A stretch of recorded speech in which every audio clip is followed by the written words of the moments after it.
Hey, friends. Welcome to the Raising Boys and Girls podcast. I'm Sissy Goff. And I'm David Thomas, and we're so glad you joined us for this conversation.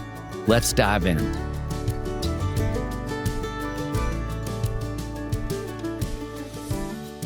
It's time to jump in and talk about Enneagram 8's, who are often called the challenger, the protector, or the boss. They bring bold, powerful strengths rooted in their desire for honesty, justice, and protection.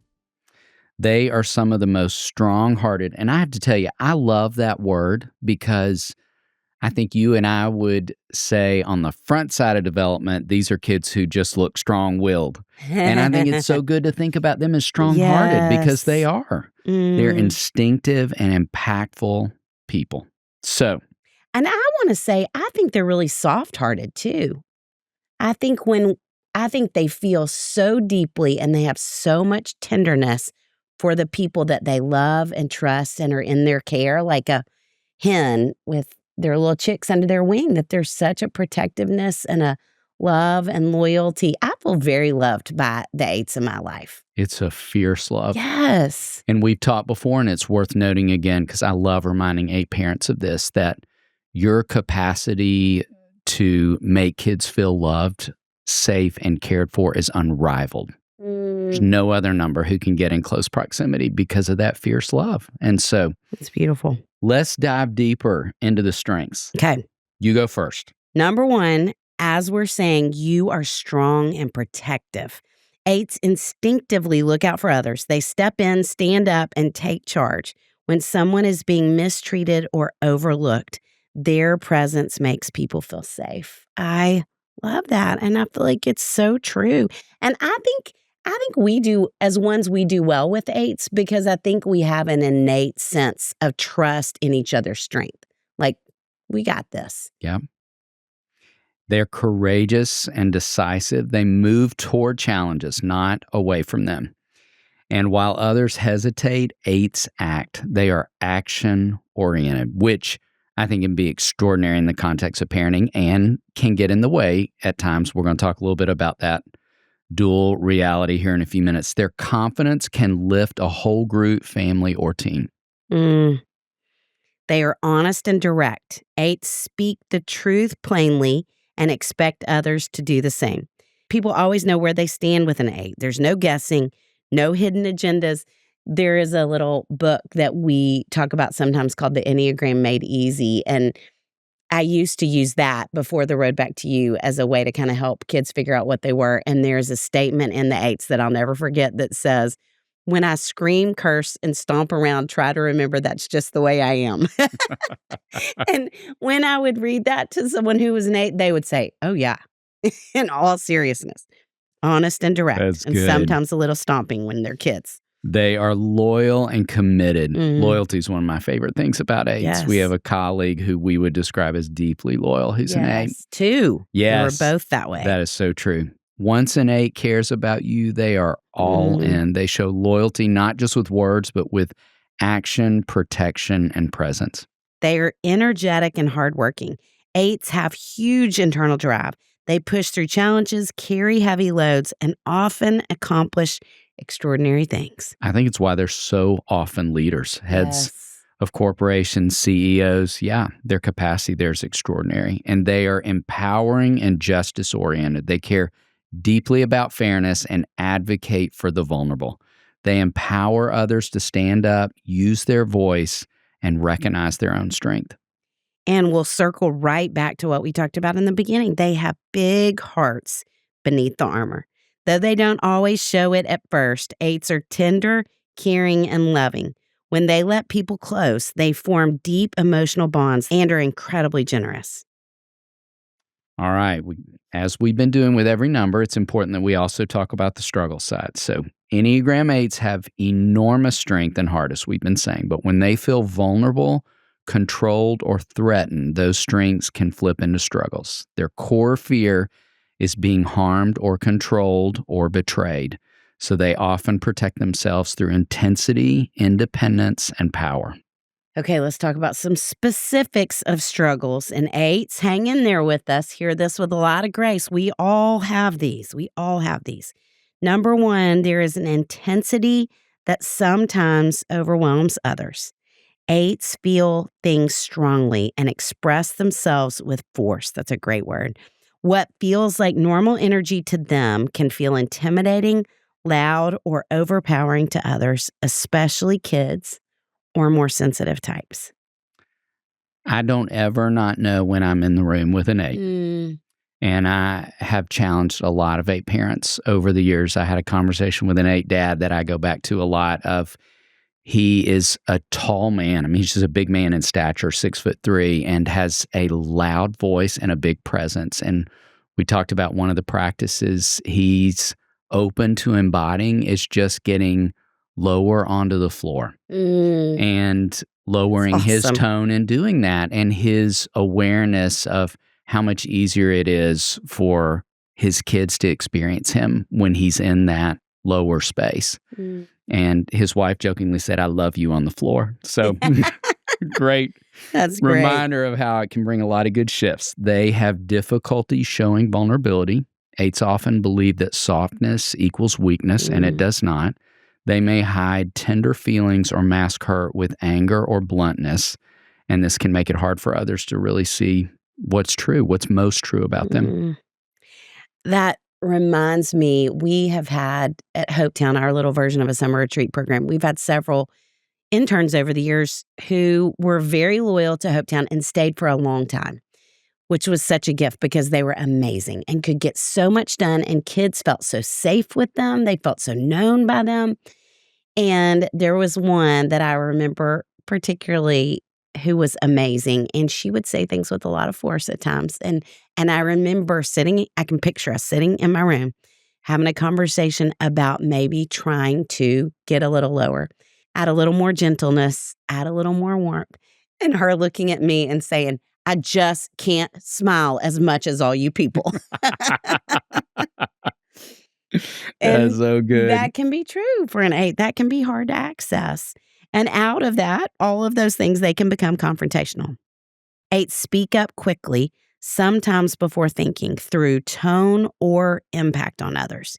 In stress, they may assume others are against them and then become reactive, defensive, or combative. You know what I think is important to note here, Sissy, as you're talking about that? I remember learning that 8's can be energized by conflict, and that intensity in conflict feels like intimacy to them. And that was jolting to me. I mean, it makes perfect sense with everything we're talking about, but to even think about that within what you're saying, that confrontation, as uncomfortable as that could feel to you and I as 1s and people in the dependent stance, 1s, 2s, and 6s, it's not only not uncomfortable for them, it can be energizing and something they love to move more into. So hold on to that as you think about the 8's in your life and where that comes from. They do have struggle with being controlled. They can resist rules or authority they don't agree with. This can create friction in relationships, workplaces, and even parenting partnerships. I have had a lot of 8 young men whose parents have reported to me he cannot distinguish authority, and he sees himself operating at the exact same place that we operate. I have had so many kids I've counseled over the years who I think were becoming 8's, whose sentence was, "I just don't want to be parented." There it is. Yep. Also, they tend to take over. Because they're decisive and confident, 8's may dominate conversations, decisions, or group dynamics without realizing it. And others may not feel like they have a voice. They can be black and white in their thinking. They can quickly decide who they trust and who they don't, who's in and who's out. In stress, they may judge too harshly, dismiss nuance, or react before hearing the full story. There is at times also an impatience with weakness or hesitation. 8's want people to be strong, straightforward, and honest like they are. They can grow frustrated with hesitation, fearfulness, or vulnerability in others, which I think is something we certainly want to talk about with kids who might be 8's. Yes. And I feel that. I mean, I am aware when I meet with a parent who's an 8, that I sense as an 8. I immediately make myself sit up a little taller, scoot to the front of my chair. And I remember we have some dear friends who have been on staff at Hopetown too. One who is a little more Glinda to an Elphaba, we could say. It's a And great way to describe it. and we have, at this time, she said this, we had an 8 who was a Hopetown staff member as well. And her saying to me, I just think that I need to lower my voice every time I talk with this other Wow. intern. And so I make myself talk a little lower, which was probably really wise. Yeah. Because of that idea that I think it can be misinterpreted sometimes. Yes. Yes. And now a quick break to hear from one of our incredible sponsors who make the podcast available. You know, Sissy, I've been thinking lately about how many memories happen around the table. Oh, me too. It's where life slows down a little. The conversation, the laughter, the burnt pancakes. I was going to say perfect pancakes, but sure, there were a few questionable ones when my kids were little. These days, I cook almost every morning in my Our Place Always Pan 2.0. That sage green one that I love. I love mine too. It's beautiful and safe. So much cookware still has those forever chemicals like Teflon and PFAS. I love that Our Place is changing that, making toxin-free cookware that's actually better for you and your family. It's funny how something as simple as a pan can bring peace of mind. I'm not worrying about what's leaching into my food. I'm just enjoying the moment. Exactly. That's how I feel with Our Place Wonder Oven. It's this little miracle that air fries and bakes, and it's made from stainless steel and glass. Not a single harmful chemical in sight. It's the kind of product you feel good passing down someday. Beautiful, safe, and built to last, kind of like the best family traditions. Amen to that. Our Place is having their biggest sale of the year right now. Save up to 35% site-wide now through December 2nd. Head to FromOurPlace.com to see why more than 1 million people have made the switch to Our Place kitchenware. And with their 100-day risk-free trial, free shipping, and free returns, you can shop with total confidence. Shop the Our Place Black Friday sale right now. No code needed. David, I'm convinced most kids' vitamins are basically candy in disguise. I looked at one the other day and it had 2 teaspoons of sugar.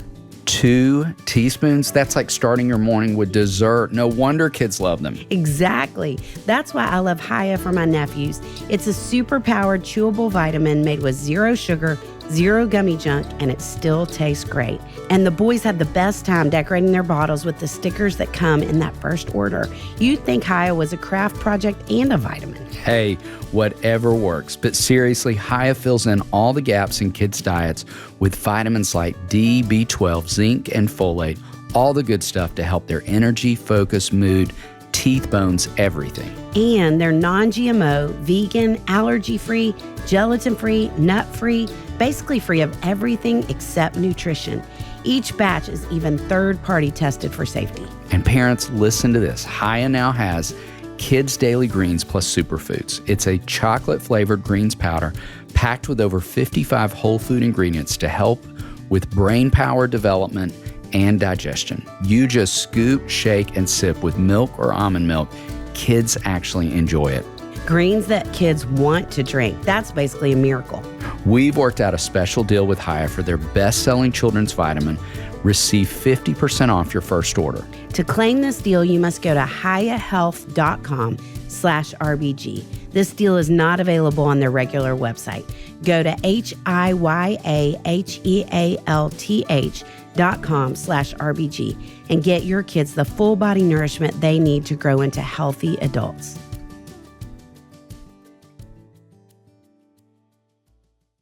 And now back to the show.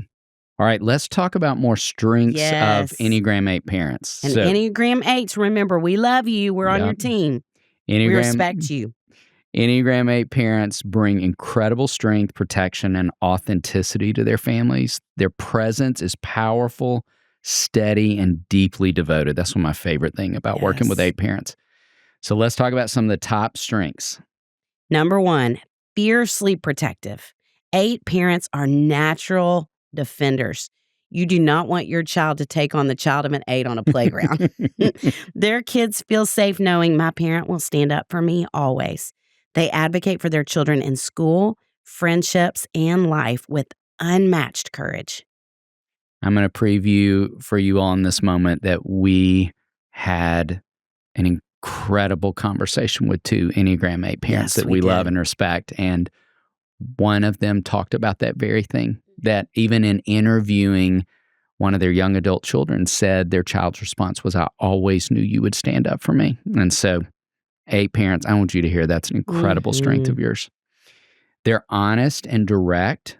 8s communicate clearly and don't play games. Their kids know exactly where they stand and what's expected. That's one of the other incredible strengths I see with 8 parents. They don't have problems setting boundaries and holding boundaries. And a lot of parents in the dependent stance do. That's tough for them. And 8s don't get tangled up in, are my kids happy with me right now? Sometimes they're willing to make strong decisions that prioritize their kids' health over their happiness, which is incredible. And we could all learn from that. Yes, and this builds trust and creates a home with integrity and clarity.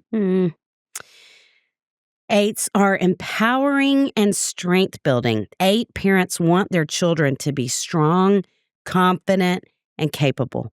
They teach resilience, independence, and the courage to speak up. Their kids grow up believing they have a voice that matters. And, we love to say to parents when we're speaking, what are 2 things you're doing for your kids right now that they can do for themselves? And what are 2 things you're doing for your kids that they can almost do for themselves?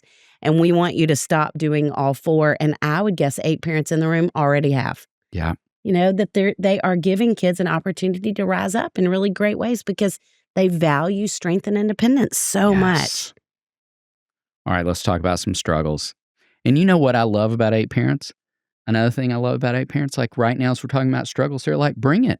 Like, they're not afraid to have this part of the conversation. That's true. So let's talk about the places where your natural intensity and protectiveness can create some challenges in family life. First, the intensity can feel overpowering. And I think in these things, I'm going to lean in a little, and I want to say especially for girls or certain boys. Yes. But I think we've got to really think through, and I might even say especially if you're an 8 dad, because there's going to be a natural language barrier anyway, just because the differences in who you are. And so I think that intensity can translate to intimidation, and it can be harder to have relationship with her at times if she feels intimidated. And 8s express themselves strongly, even when they don't mean to be that way. Your tone, volume, or presence can overwhelm kids, especially sensitive or cautious children. What feels like normal energy to you can feel like anger or pressure to others. And I want you to especially be aware of that. If you have a daughter and an anxious daughter, even in particular, and go back to David's thought on getting low. Yeah. Seems really important. They have difficulty showing softness or vulnerability. 8s can often fear that being tender will make them weak or open to harm. They may show anger before showing hurt or problem solving before empathy.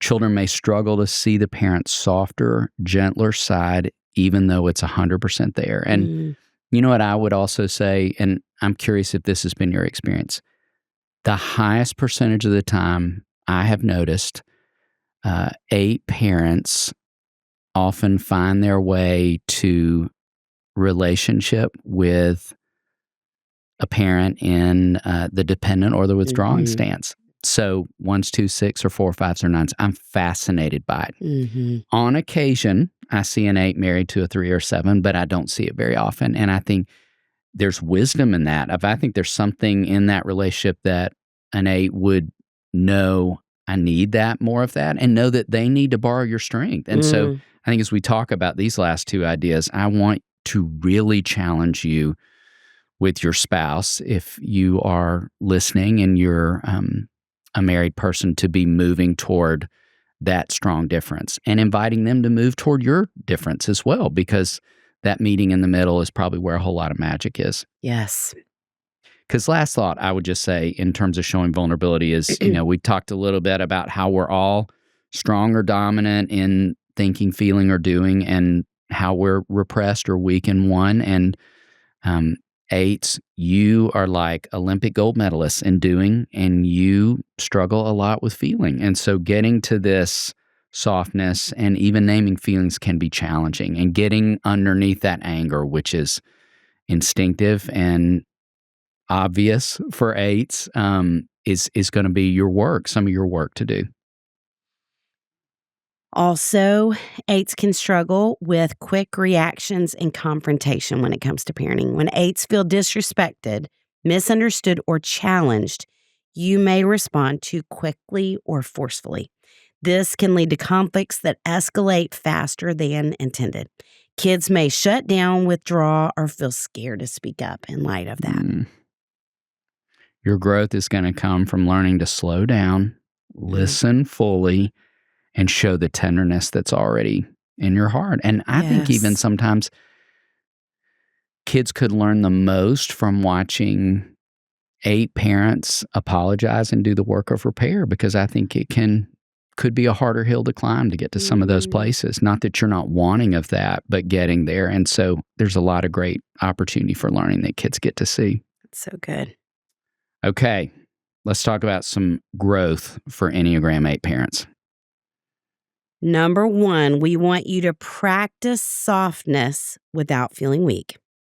8's are naturally strong, direct, and protective, but their greatest growth comes from learning to show tenderness and emotional openness, especially with their kids.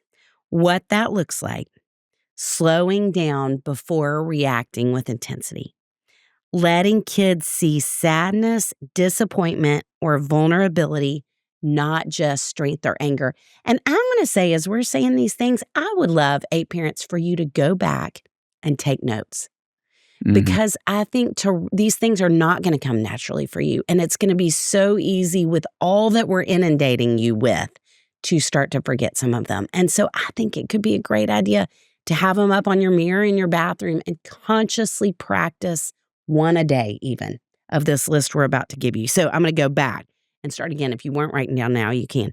Slowing down before reacting with intensity. Letting kids see sadness, disappointment, or vulnerability, and not just anger. Offering gentle comfort instead of jumping straight to problem solving or correction. Asking curious questions, tell me more, instead of assuming or defending. And I want to talk about why it matters. Because kids need warmth and not just strength. Smile more. Softness builds trust and deepens connection. It teaches children that vulnerability is safe, normal, and human, which they are desperately going to need. And it helps 8's experience that tenderness doesn't make them weak. It makes you even stronger in your child's eyes. 8's, I'm with you on Sissy's challenge to smile more. You know, I've said that before. I only say it to myself about 25 times a day. It's a great reminder. It's a great reminder so that what's going on the inside gets more communicated on the outside.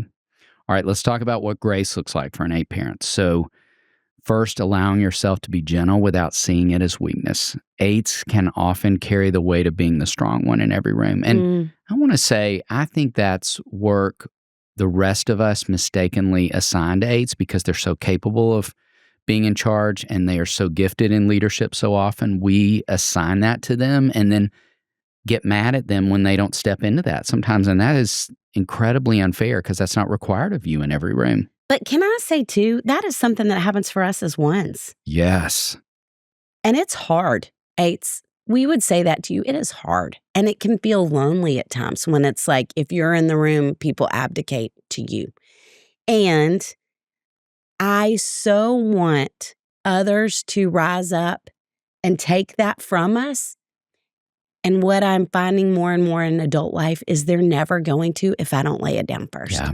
And so I think that feels like a place of growth for ones and 8's is how do we step back so that others can step up? Because it's not our nature sometimes. So grace says, it's safe for me to be kind, tender, or quiet. None of that diminishes my strength. Ooh, yes, that's so good. All right, second area of grace for an 8, letting go of the pressure to always be in control. You don't have to have all the answers. You don't have to solve every problem or protect everyone at all times. And to Sissy's great point about the two things a few minutes ago, when we're solving too many problems, when we are doing too much of that work, we're just getting in the way of kids developing that independence. And you value that independence in kids. You want that for them, but that action-oriented, moving fast, thinking fast thing could be the getting in the way. So Grace says, I don't have to carry everything by myself. And then lastly, forgiving yourself for reacting quickly or strongly. Your intensity comes from passion and care, but sometimes it gets ahead of you. And I think even to the reacting and the repair, 8's, I'm going to give you a challenge right here. I think endings can be, not that they always are, but can be tough for you. I learned that when 8's end something, sometimes if they're in an unhealthy place, they burn the building down. They set the bridge on fire when they cross over. And kids need to see evidence of, I could end something with respect and integrity, whether that's a job or a friendship or a particular season, and I don't have to leave the room in resentment and anger. Like I could leave it in tenderness and forgiveness if that's what's necessary. So Grace says, I'm learning I can repair. My love is bigger than one intense moment. It's so good. Let's talk about 3 things we want for every Enneagram 8 parent. And you want to go back and forth on these? Let's do. Number 1, we want you to know that your strength is already an immense gift to your kids. Your boldness, your protection, your advocacy, those are incredible gifts. Your children feel safer with you because of who you naturally are. We want you to embrace the power of your softness. When you soften even a little, you become a safe place for your kids' emotions and fears. One of my favorite conversations with an 8 mom one time was when she was open. I challenged her. She talked about how she had a son who she suspected was a 4, and he loved to talk about the sad, hard things in his day at length. And she said, I think I'm going to lose my mind. Sometimes sitting on the edge of his bed when he's in the middle of one of those long stories. And she said, I want to jump in with a lot of instruction and prescription. And she would set her Apple Watch at a certain interval and it would vibrate. So her son never knew it was going off. And she said, and that was my reminder of I don't talk until the vibration happens. And just that practical of listening, even when she was so tempted to give input, was helpful. So softness doesn't dilute your strength. It deepens your connection. Lastly, we want you to release the pressure to be the strong one all the time. You don't have to carry everything. You don't have to have the last word, the final answer, or the perfect response. Your kids actually benefit from seeing you rest, receive help, and repair when needed. Letting yourself be human, messy, tired, emotional, imperfect is a gift to your kids. It's good.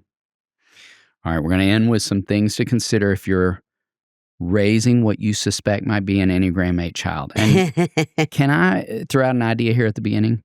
Could we, in helping parents, I feel like this might be one of those moments where it could be helpful to talk about some differences between 8 girls and 8 boys. Sure. In this first idea. Yes. So 8 kids need to feel respected as much as they need to feel love. Enneagram 8 kids have a big need for autonomy and dignity.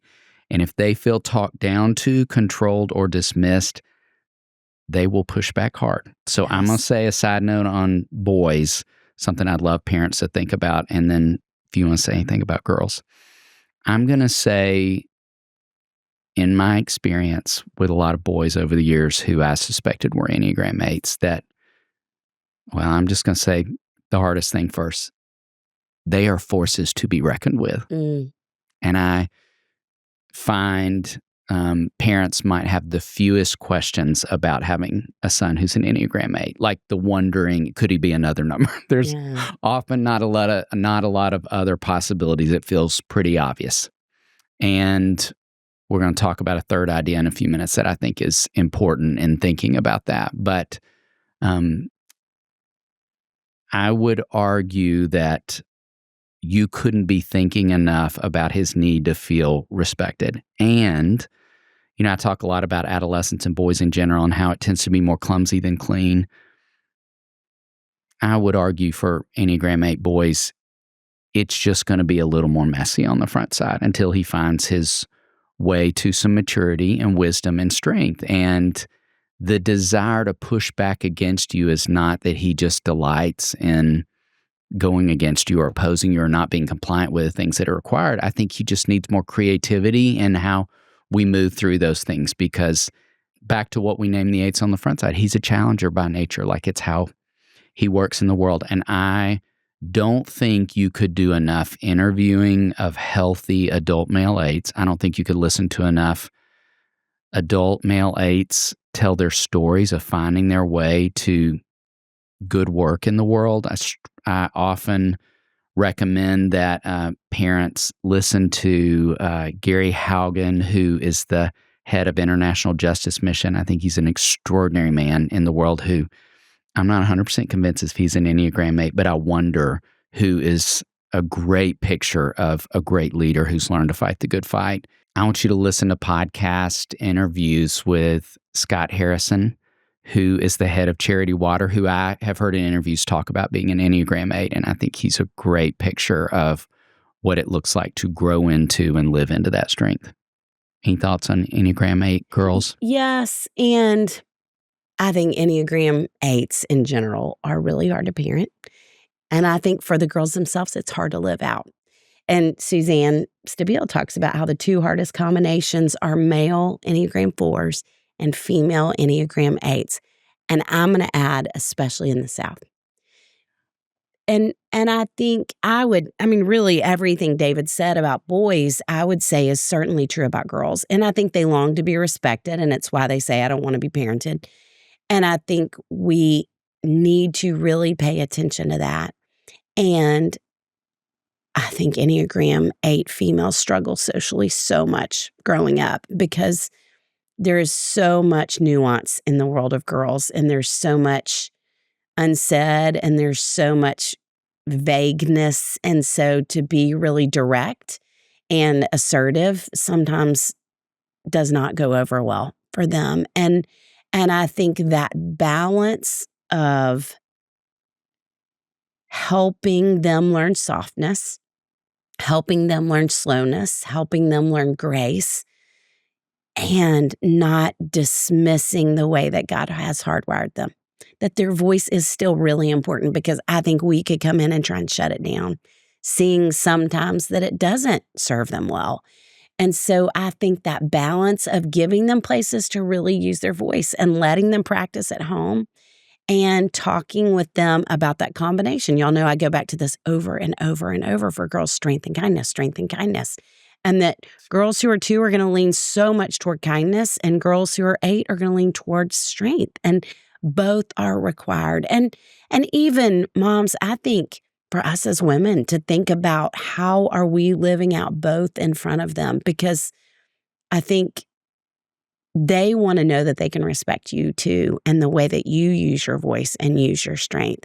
And so for us to model that combination, I think for girls cannot be important enough, for all girls, but especially for 8s, to season it with a lot of grace and kindness and softness and slowness. All of those things could not be more important in the lives of girls. Okay, a couple of things to try, I think, to that first idea. Offer choices whenever possible. Explain why a boundary exists, not just because I said so, and inviting their voice in family decisions. So what's your idea? And when they feel respected, they become softer, more cooperative, and more connected. And I want us to put a link to a book in the show notes here, because I have always felt like some of the best books for parenting 8s are the Love and Logic series, because I feel like those are all about how to get out of the power struggle, and 8s can live in the power struggle. Yes, and so great. There is a whole series of them for different ages.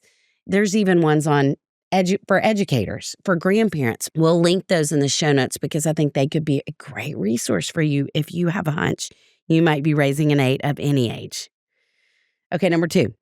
They need safe adults who can handle their intensity without matching it. Woo! Say that again. They need safe adults who can handle their intensity without matching it.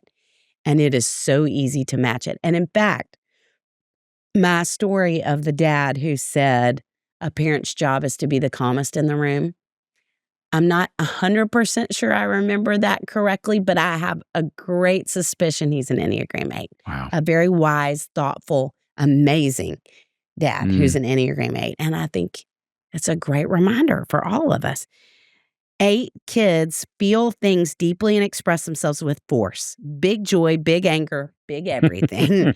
They need caregivers who stay steady, calm, and grounded. And we talk so much about how that theory I have that is not scientifically founded, but that the amygdala operates like a sorority hall or a dorm where one person started their period and everybody on the hall had their period at the same time. I think the amygdala does the same thing. And so, y'all, we've got to do more work not to get flipped by them when their amygdala has taken over and they're railroading everyone. So here's some things to try. Speaking lower and slower when emotions rise.